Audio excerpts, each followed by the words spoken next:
can't be there today. I am currently at the O'Hare Airport, so hopefully everything will work out just fine and you'll be able to hear us. Today we are joined by Jason Steinhauer, and let me share with you his amazing bio. Can you see the bio? Yeah. Okay, fabulous. All right.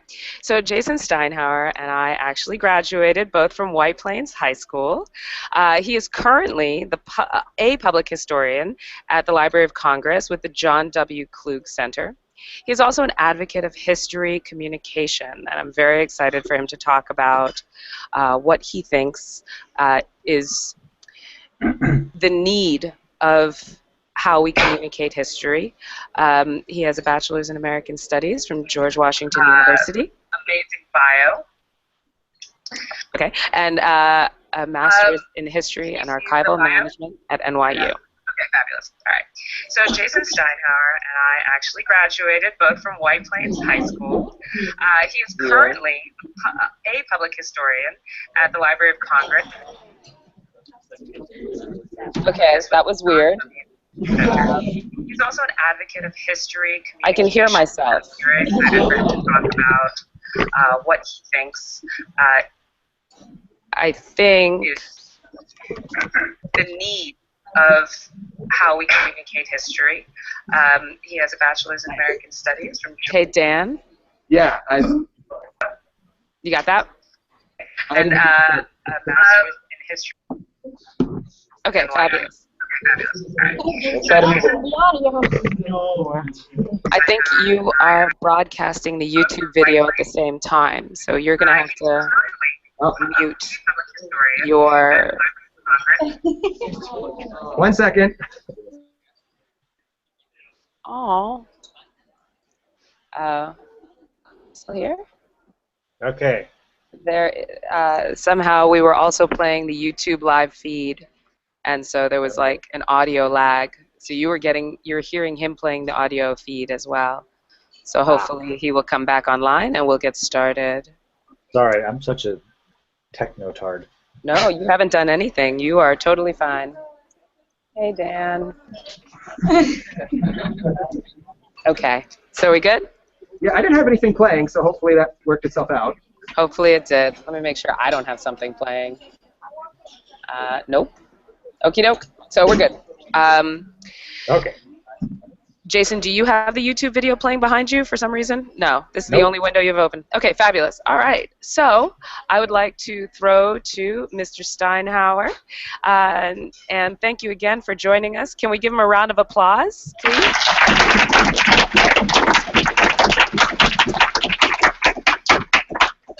Excellent. So, Jason, if you could tell us a little bit about what you do and how you came to do this great stuff. Sure. Can I ask a question of the students, though, first, before we even get started? Please. Okay. I always love to know, like, who I'm talking to and who's in the room. Just for situating our conversation, who there in the room actually has interest in history? Who thinks history is interesting? So show of hands. Dan, maybe you can give us a little rotate on the camera.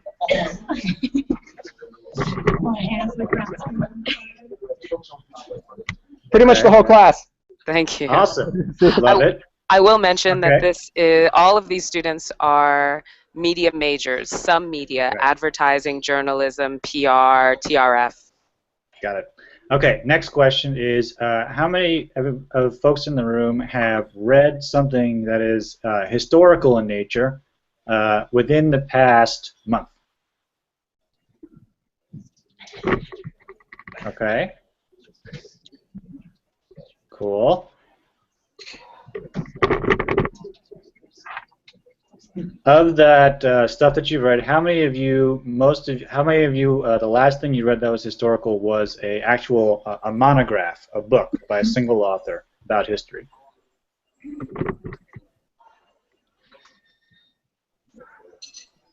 Much fewer. Much fewer. Okay. And for those of you who are interested in history and love history, how many of you? Oh, I lost the picture. I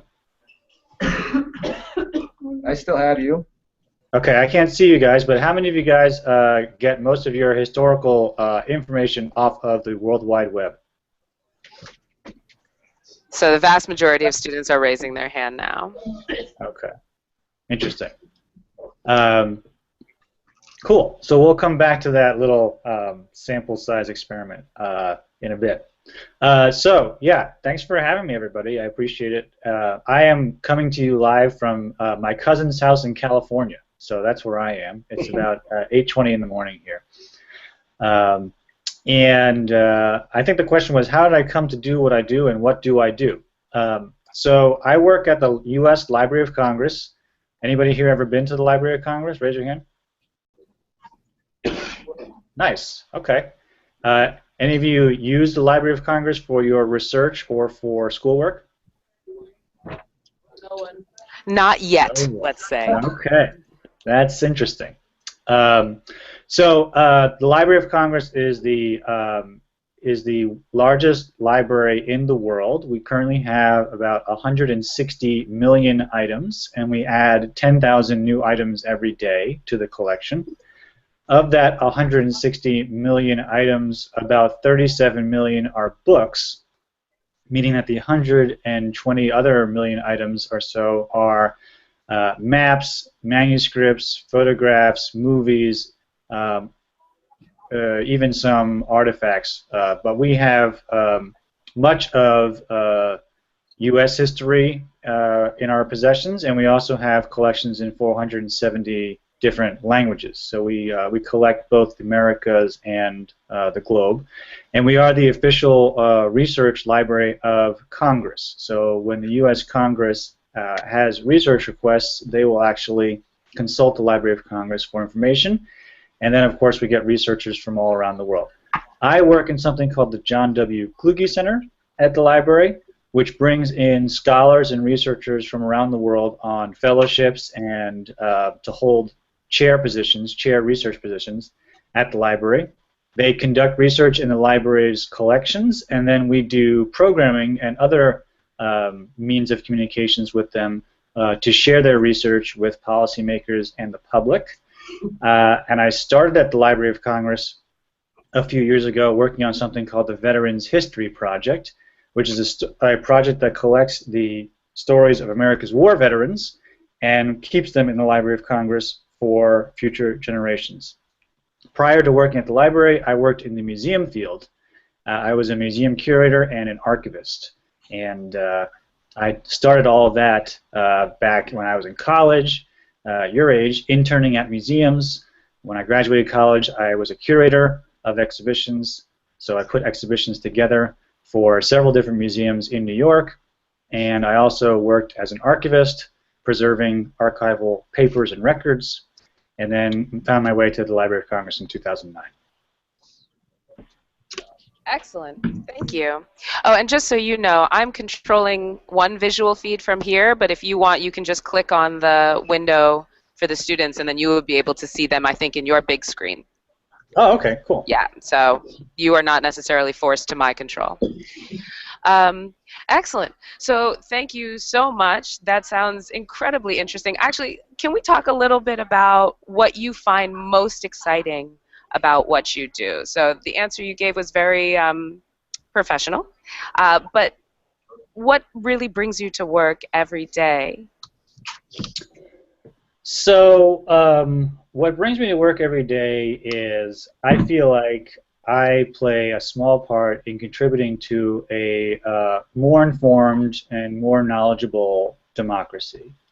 And that gives me a lot of pride and a lot of appreciation for the Library of Congress and the work that I do.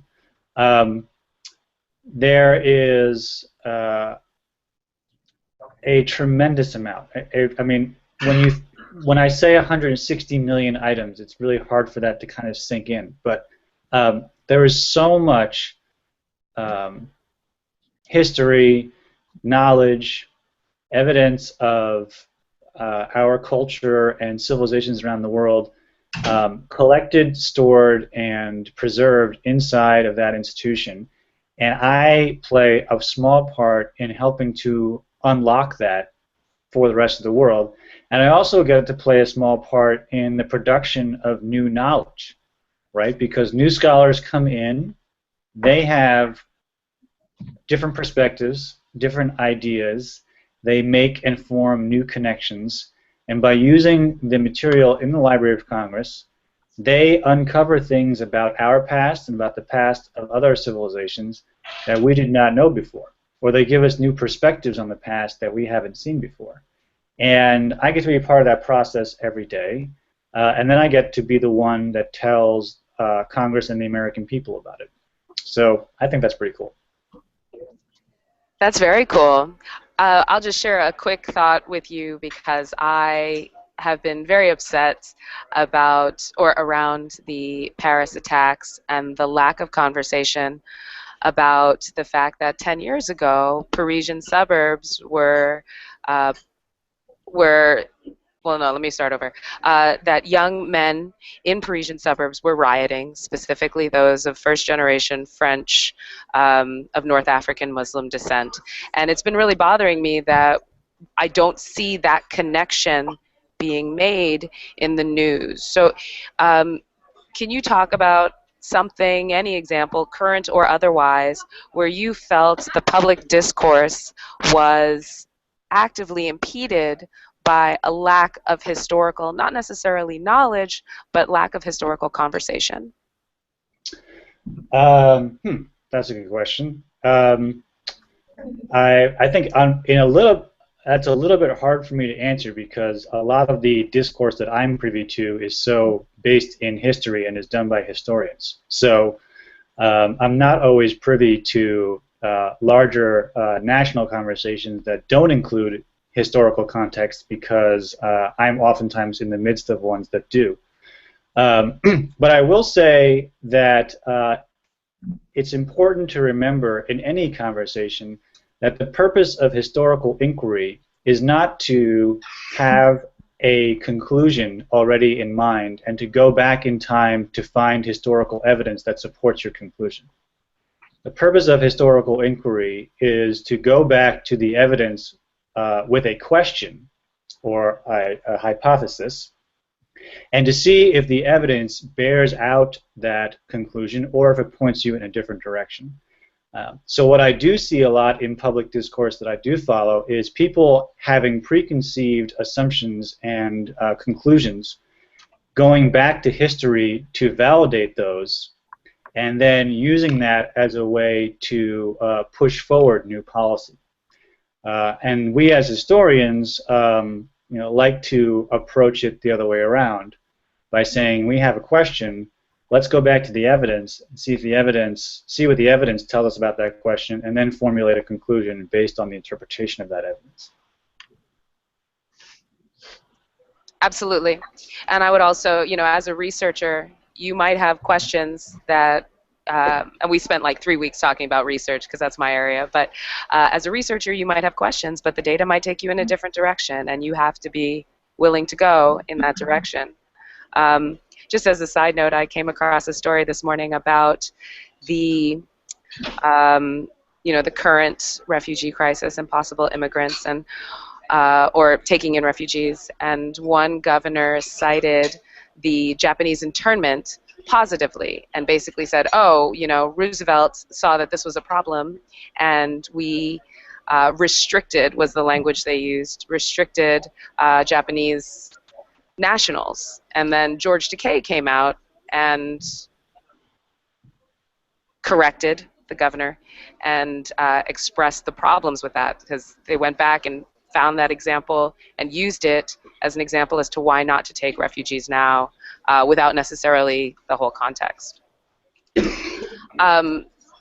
If you have a response on that, you are welcome to. Otherwise, I will ask you about what history communications is or are, and how that ties into our understanding of the world. I would just say that the fact that we're going to George Takei, who's an actor who was on Star Trek, for our history is part of why I've said that we need history communicators. Excellent. So then what is history communication? So I have been very, very, what's a good word for this? I would say chagrined would be the word that I would use. I've been chagrined in my years in Washington, which is now approaching 6 years, at seeing how policymakers and celebrities and actors and now social media personalities have really appropriated history, and they've done so largely, not always, but largely to pursue their own particular agendas. History as a concept is something that we as a society still attach great weight to. We think when someone, quote unquote, does something really important, it makes history or will make history.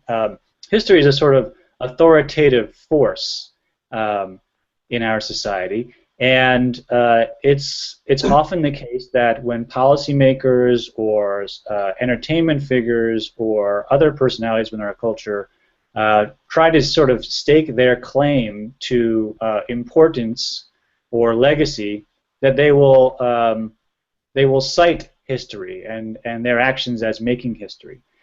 And it's often the case that when we have big historical anniversaries in this country, especially in Washington, politicians will be asked to address history. Entertainment figures like Oprah will be asked to speak about history. Rarely do you ever get historians who are asked to speak about history. So over the course of a few years, I've been sort of watching this and seeing how historians have slowly but surely been written out or sort of boxed out of big national conversations on history, and in actually offering interpretations of historical events. And I've started to ask myself, why is this happening? Right? This wasn't always the case in American society. Why is this happening now? And I think the answers that I saw across the room when you all raised your hands earlier gives me a clue, which is so much of the communication of history these days happens via the web, via social platforms, via blogs and other 21st century media. And that's not a place that historians are oftentimes working in. Historians are still oftentimes writing single-author monographs, which, as my test audience here indicated, most of you aren't reading. So it occurred to me that historians need to change the way we communicate. We need to change the places that we communicate. We need to change the media that we use to share our resources, our research, and knowledge. And that was the genesis for something that I've termed history communicators. A new way to think about communicating history in the 21st century that doesn't rely on the single author textual monograph, which increasingly students like yourselves and other students across the country are just not reading.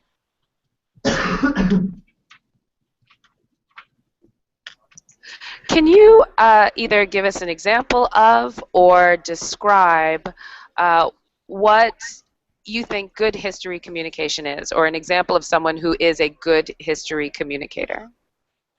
Sure. So there are people who are doing this type of work now. I do it. I don't know if I do it particularly well, but I do it. There's not, as I've told people, history communicators is not a job title. It's an identity. It's a way that you see yourself as carrying on this type of work. There's no position out there that says apply for this job, history communicator, salary $55,000 a year. No, that doesn't exist. It's the way we think about history and the way we prioritize communicating across different channels in a 21st century way, and not relying on 20th century ways. So, I try to do it. There are other of my colleagues who try to do it. But it really will take a new investment in historical, both undergraduate and graduate training. to give students the skills to work in film, TV, media, podcasts, and to come up with creative ways to disseminate historical knowledge. It will take working with media partners who have access to much larger audiences than historians currently have. And it'll take some new kind of visionary thinking to get this stuff off the ground. One episode that I really like, which was actually done by a science podcast. How many of you are familiar with the show Radiolab? Hands raised? Couple? Okay, one. Oh, wow. Well, Radiolab is a great podcast. I really encourage you to listen to it. It mostly focuses on science. However, they did a really, really great podcast. This was probably a couple months ago already, about decolonization in Africa. So decolonization is the term that historians use to talk about the dissolution of colonial empires and the rise of new nation states in the post-World War II era. So as some of you probably know, hopefully most of you know, Africa was ruled by and controlled by various European nations, and following World War II, those European nations pulled out of Africa and new nation states arose, which are the ones that you recognize today on the maps. So one of those was Kenya. Kenya was formerly controlled by the British, and there was a revolutionary movement inside Kenya to gain independence from the British during the 1950s, and that movement was called, or was led by people called the Mau Mau, M-A-U, M-A-U. And Radiolab did a fascinating podcast on the history of the Mau Mau, as well as interviewing historians in England about new archival records that had previously been unknown to the public, and how those archival records challenged what we understood and knew about the Mau Mau and British actions in Kenya during the 1950s. So why I like that podcast is not only does it give you historical information and facts and dates and things like that, but it also talks about archives, the importance of them. It talks about historians and the work that they do, and it talks about how history is not static, but it is ongoing, it is changing, and our interpretations of history, our understandings of history, and what we know about the past are always being challenged by either new sources or new interpretations. And I definitely shared that with everyone, so hopefully some of you listened to it. And if you haven't, you can still listen to it and maybe apply the 5 steps of critical media literacy to gain extra credit. I'll add that so you can unpack it really and think about how this format of the podcast is changing the way we talk about history and how we can use digital media to bring light to issues previously unknown, perhaps, through more traditional media methods. So I have one more question for you, and then we'll open it up to the classroom. And I shared the questions that were posted online with Jason, so if he has one that he would like to explicitly answer, he can. Otherwise, you are welcome to stand up and repeat the questions that you might have posted online. But the way you're describing the way you're describing history communications right now is kind of a call to action for historians to talk about their work differently using new media strategies. And I mean new strategies in media, right? Not necessarily new media strategies, but new strategies in media. But what do you wish media professionals would know about history, or more importantly, do as they move forward in the industry? So as I said, all of these students are going to technically be going into the media industry. So what would you like to tell new media professionals how they should be thinking about history, and what would you like to see them do?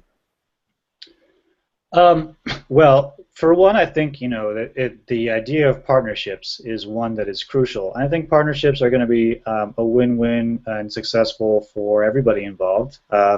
Historians and those who work in the field of history, public historians, academic historians, history educators. We all love to partner with media companies. And media companies, in turn, partnering with historians, have access to great minds, great thinkers, new ideas, new research, new interpretations that other people haven't heard. And so when you're talking about things that are, the news, something as new, newsworthy, new research, new interpretations, new ideas in the history profession are all new. And it could be exciting to explore ways that those types of new thinking are disseminated out via media in the 21st century and beyond.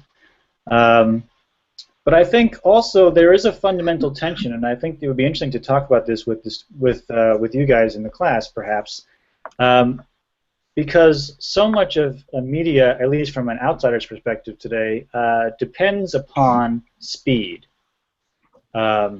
Quickly responding to news events and breaking news, quickly getting a reaction piece or a thought piece together after a seismic event has occurred, quickly getting information out via social media and various streams so that it can be picked up quickly across the web and gain virality. I mean, that from an outsider's perspective seems to be one of the driving ethoses of news today. And of course, history is not predicated on speed. It is actually might be predicated on the opposite. Historical research takes time. It takes a lot of digging into unexplored areas, archives, deep sources, places people haven't looked before, and it's slow. It can sometimes take several years to complete a historical inquiry in a thorough way that really gets to the heart of an issue and pulls out all the necessary evidence to make a strong argument. And so, certainly within the journalism field, there is investigative reporting and there is long-form writing and stuff that does take a little bit more time. But even that stuff, from my understanding, may take a few months to pull together, as opposed to a few years. So how do we bridge this gap between the need for speed in today's media landscape and the necessity of history and historians to do good history, which is methodical, deeply researched, and arguably perhaps slower than the news cycle? I think that's a sort of interesting question that I think about a lot, and I'd be curious, to talk about it further with the students or other folks in the field. So on that note, we can open it to questions, but I would actually ask you, well, no, let's open it to questions, and then before we close out, I will ask you to give maybe one or two words of advice for college students eager to be a part of affecting change, given their majors in media. So, Sure. on that note, does anybody have a question, or would anybody like to share their question they posted online? Yeah, I can see these questions, and they're all great, but I would love to have the people who asked them identify themselves, and I can see who you are and respond directly. So if anyone wants to reiterate their question via the camera, that'd be awesome. If not, I'm going to call on you, and you're going to come up. Yeah? All right, well, let's go with the first one. Why not? What is there one that you particularly like, Jason? Let's see. They are all good. Let's see.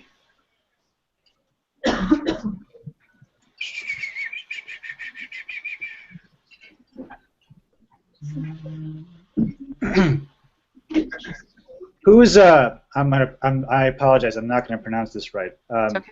Samye Vestiven. Samya, are you there? You want to come on up so Jason can see you? Come on down.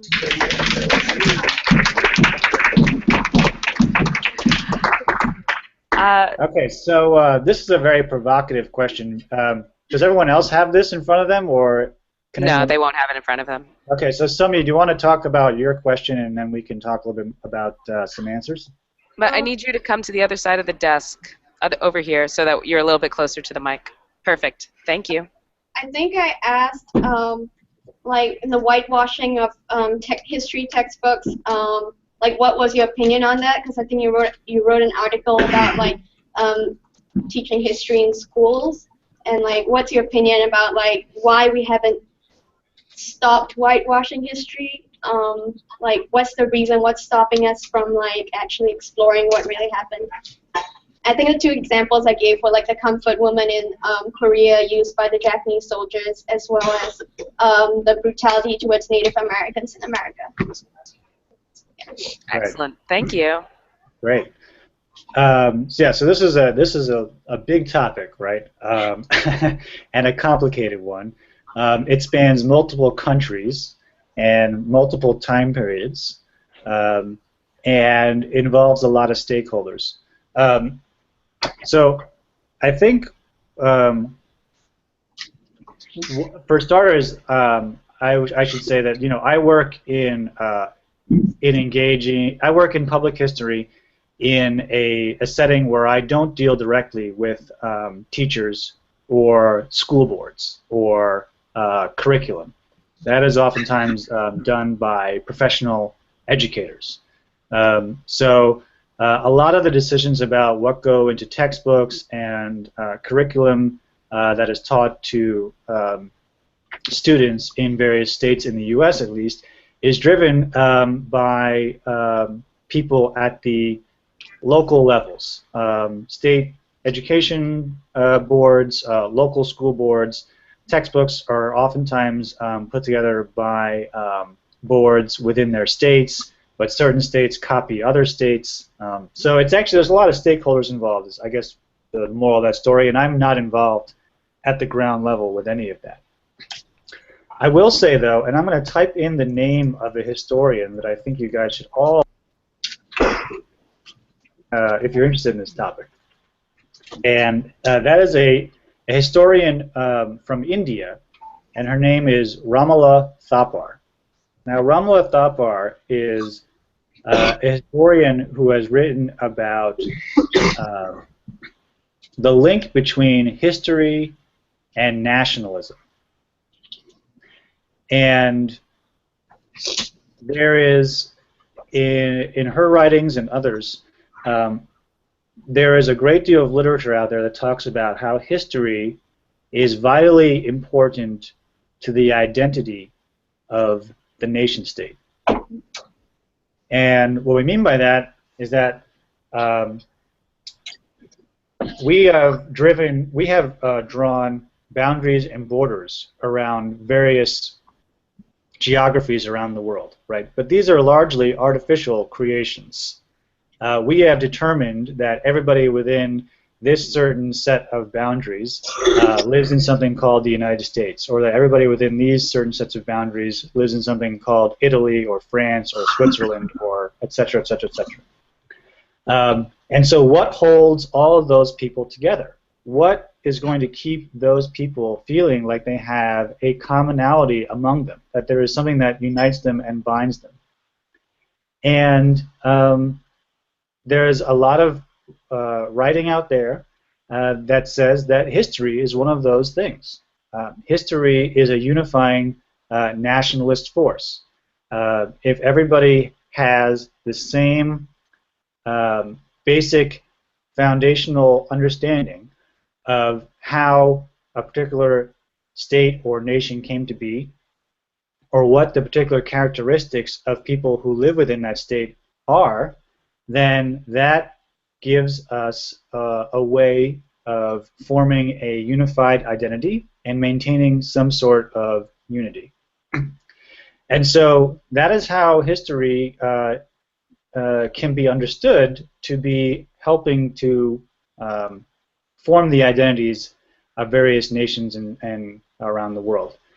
And I know I'm kind of going on a little bit here, but if we think about history in those terms, then we think about how it might be beneficial for certain political leaders and people who are in positions of power to maintain a consistent narrative about how a nation's past has unfolded, or what commonalities exist among the people who live within those nations' borders. Now, I want to be careful, and this is not a conspiracy theory. This is not me saying or anyone else saying that certain people are are controlling all of the history textbooks and making sure that they're all saying the same thing and leaving out certain things and putting in other things. But it is a way of saying that history, because it is tied so closely to identity, it does lend itself to being sanitized a little bit. It does lend itself to being simplified a little bit.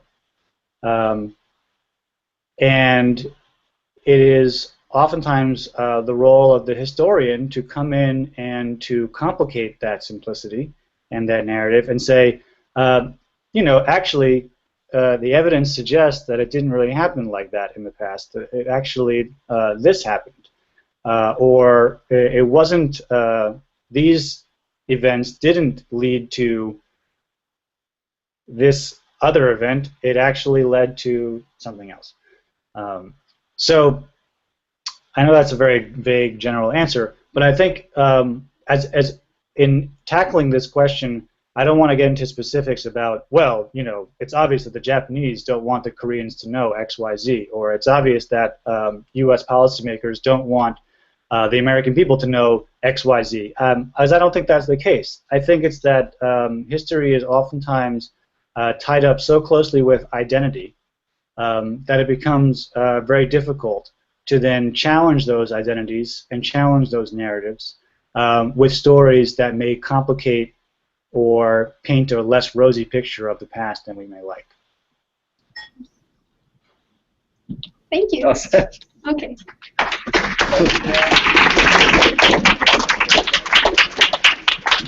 I will also let the class know that Jason did not see my slides from this week, so we did not conspire on the word sanitization. We were talking about the sanitization of history on Tuesday, actually. So I would actually really like to hear from both Janelle Doobie and Catherine Wyatt. Are you guys there? Can you raise your hand if you want to come down? Both of them asked questions about the sort of implicit hierarchical nature of disciplines. And because you mentioned when we talk about changing education, we talk specifically around STEM issues for the most part, science, technology, engineering, and math. And history and arts often get the short shrift. I believe Jeb Bush recently said that philosophy majors should know better than to get a degree in philosophy. So both of them asked questions that were kind of related to this. So I'll give them a second if they want to, kind of clarify their own questions, and then I would love for you to talk a little bit about where history sits in our larger curriculum. So Janelle, Catherine, would you guys like to elaborate or be a little bit more specific? Can I just, for 1 second, after they ask the question, can they sit down so they don't have to stand up here for 15 minutes? Is that That's okay? fine. Yeah, that's fine. Yes. Although if they stand, it'll make me keep my answers short, which is the good skill to learn. So go ahead. I don't really remember what I wrote. Well, let's see. I could tell you. I think I might be wrong. Actually, I think I might be thinking of Jenna Schindel, Yeah. not Janelle Doobie. My bad. Jenna, if you would like to come down. Janelle, if you want to stand there, you can. Your question was also good. It's totally up to you. But basically, Jenna wrote. Oh no. I'm so off. I don't know what's happening. Okay, let's just start with Catherine Wyatt. Janelle wrote, what do you feel is causing the gap between students and the necessary engagement that should be connecting them with history? And Catherine wrote, why do you think the U.S. invests more time and money into STEM education than history classes? Do you think countries' leaders will move to change these imbalances in the near future? Would you ladies like to elaborate anything? No. Okay. Well, you can have a seat. That's fine. And Jason, if you can talk about the sort of discrepancy between disciplines and where history stands in our popular understanding of education. Um, I'm not sure I'm fully qualified to talk about that, to be perfectly honest. Like I said, I'm not a history educator, and I don't have a lot of direct interaction with people who define curriculum, and I'm not, off the top of my head, I don't know budget numbers, so I'm hesitant to say that there's more investment on a national level. Well, Certainly the media the media would have us believe that, right? Because there's been so much in the media today about STEM education, and people like myself and others have been writing about and lamenting about the lack of funding for the humanities. But as a good historian, I'd like to say that I probably would need to do more research and look at the evidence to see exactly what the story is before I make a conclusion. I will say this, though, in answer to the questions. The history, so everything has a history, right? The room that you're sitting in has a history. It has a story about how it came to be, why it was built, why it looks the way it does. And so too does the emphasis or the attention to science, technology, engineering, and math in this country have a history. And there are some people who have gone back and tried to trace that history, understand, first of all, where this term STEM even comes from. It's actually a term that was created inside the U.S. government by various, I think it's the National Science Foundation, actually, the ones who coined the term in the 1990s as a nifty acronym that has caught on. But the emphasis on science and technology in particular, people have suggested, dates back to the 1950s and the Cold War and the space race. And basically, the thinking is that as Russia appeared to be overtaking the United States with the launch of Sputnik and other satellites and rockets into space, and the U.S. had to quickly catch up. NASA was created. It was created in 1958. And there was a call within government and outside of government to pay more attention to STEM and make sure that our future students were going to be competitive with the Soviets in the space race and the technology race. And so there's evidence to suggest that that is where this sort of national attention to STEM may have its roots. And of course, that has continued into the late stage of the 20th century and into the 21st century with organizations like the National Science Foundation and others advocating for STEM education in schools and for big technology companies like Google's and Facebook's of the world working with policymakers to state that the jobs of the future will likely be in these fields, and so if we want students to have economic opportunities when they graduate and have employment when they graduate, they should think carefully about majoring in the STEM fields, because that's where the jobs will be. So, everything has a history. There's evidence to suggest that that's how this national fixation on STEM has arisen. And what's fun about history, I feel like, is that history kind of lets you in on the joke, for lack of a better expression. None of this is accidental. It's no coincidence that all of a sudden STEM seems to be a priority because there are people, organizations, ideologies at work that drive the agenda and drive interest in that field, in those fields, and the result of that is the national attention to STEM that we all believe to be going on right now. Oh, yeah. sorry. Well, I just want to say thank you. I would also, two things. One, I would like to draw emphasis to Jason's phrasing, there is evidence to suggest. And it's really important because I think I've already made a stink in class about how I hate the term prove. We throw prove around all the time. Oh, this tweet proves. racism exists, or this tweet proves that. The tweet doesn't do anything. It's evidence to suggest or evidence to demonstrate. So just a little language thing that I'm always hoping all of you are doing as well. But to bring it back a little bit to historical communication, because I know that you're working on a curriculum. So there's a discrepancy. We could talk about that. That's different. Obviously, neither of us are as deeply into the legislation around it. But if you could talk a little bit, and just this might be our last question, if you could talk a little bit about what your curriculum looks like and what are like the 3 key learning points that you are emphasizing in history communication curricula. Sure. Those are to be determined because we are actually convening a series of discussion groups and workshops next year to hash all that out, and we'll be relying on communications professionals, history professionals, people who work in film, television, and media. We're bringing all those people together to design what history communication courses could look like.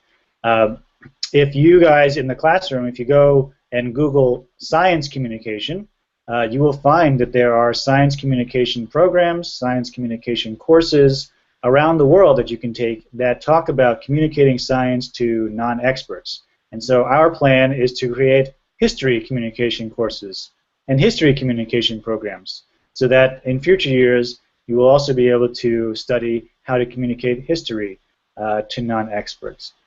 So we don't yet have all the answers, but we know what we want to do, and we're working diligently towards doing it. Thank you.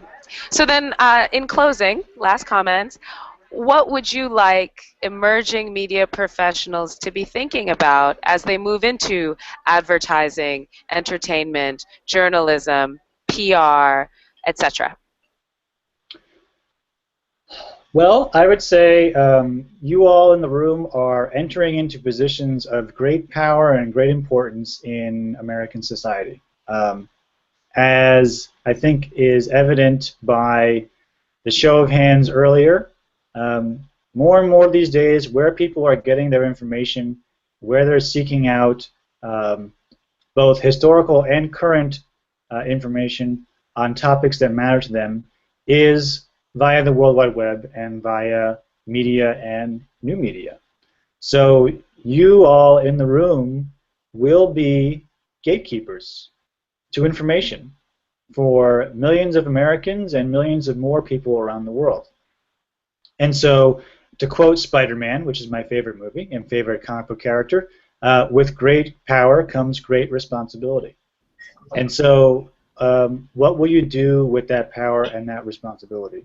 I would say as a historian, one of our credos that we always adhere to is that things are always more complicated and more nuanced than you initially were led to believe.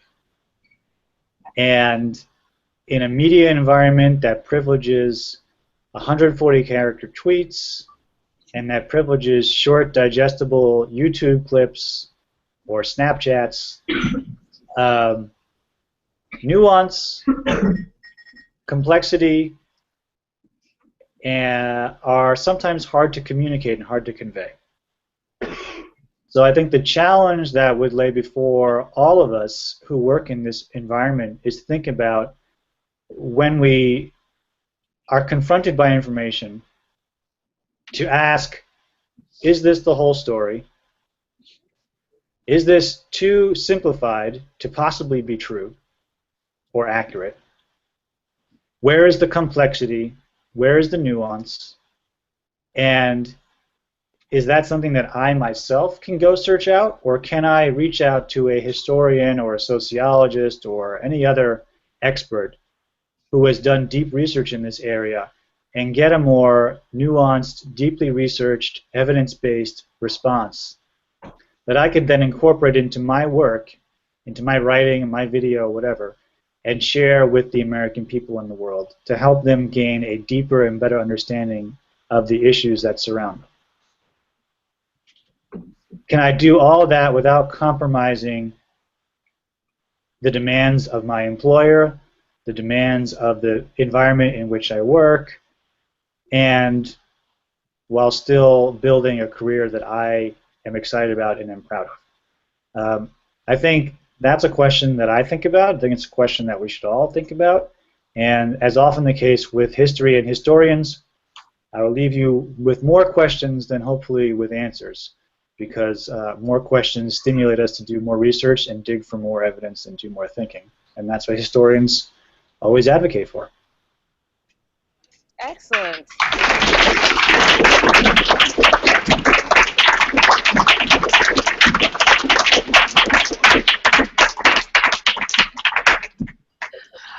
Thank you so much, Jason, for joining us. And if any students have any questions, can I have them reach out to you? Absolutely. I have a website, and you can send me email directly from my website, and I reply all the time. So it will get to me, and I'll write back to you. Okay. Thank you so much, and I think that link is available for everyone, so let's just give him one more round of applause.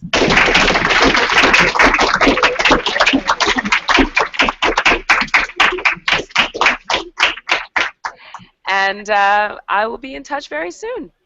Okay. Thank you. Thanks, guys. It was fun. Thank you. Thank you. Good night.